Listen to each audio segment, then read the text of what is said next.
Southeast Texas Weekly, brought to you by the Modern Vein Surgery Institute at Privity Clinic for Surgical Care.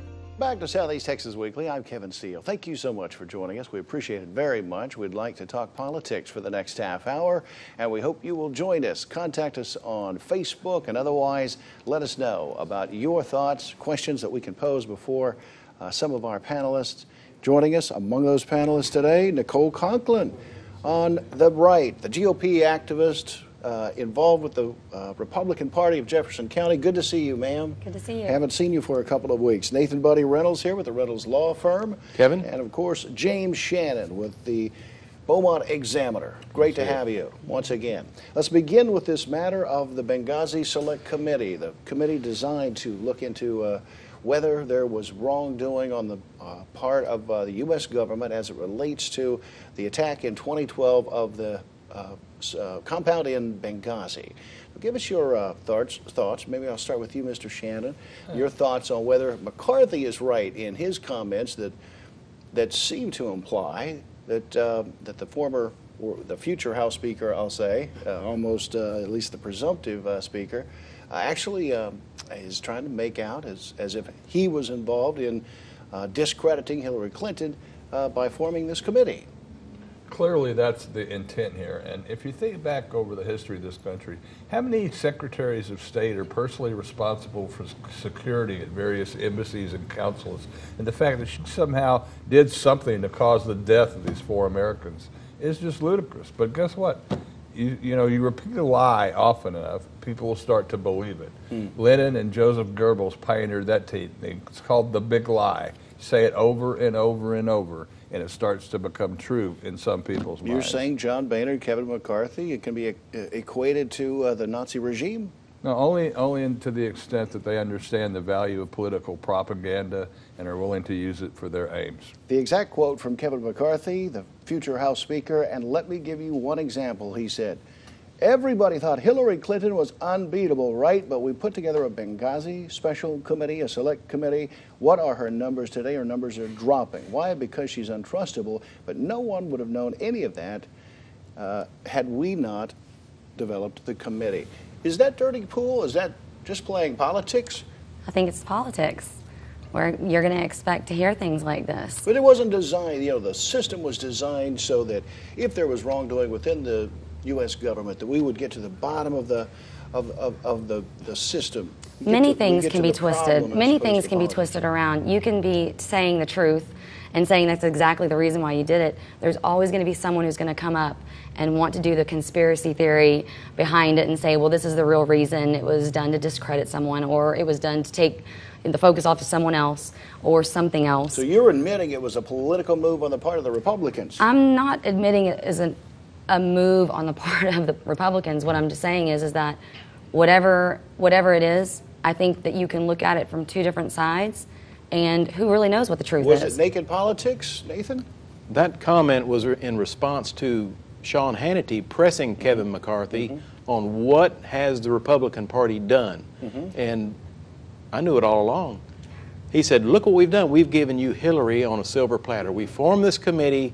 We've called her out, got her emails, and she was at once unstoppable.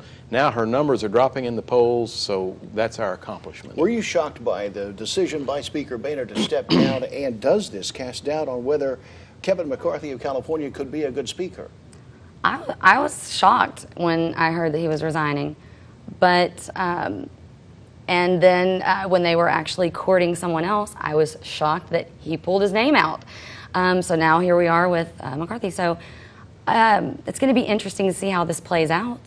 It's going to be interesting to see how the Republicans and Democrats are going to respond to this. What do you think? Boehner was being bullied ever since the Tea Party election by this faction of right-wing zealots in his own party, a minority of his caucus, by the way, but they held the power over him somehow. So may as well get it out on the table. Let's let these guys get up front and center and put their ideas to the American people, and we'll see how quickly they're repudiated. Would Kevin McCarthy at the top of the U.S. House of Representatives change the landscape of the body? Would the House, would there be major changes in America as a result of Kevin McCarthy being in the role of Speaker?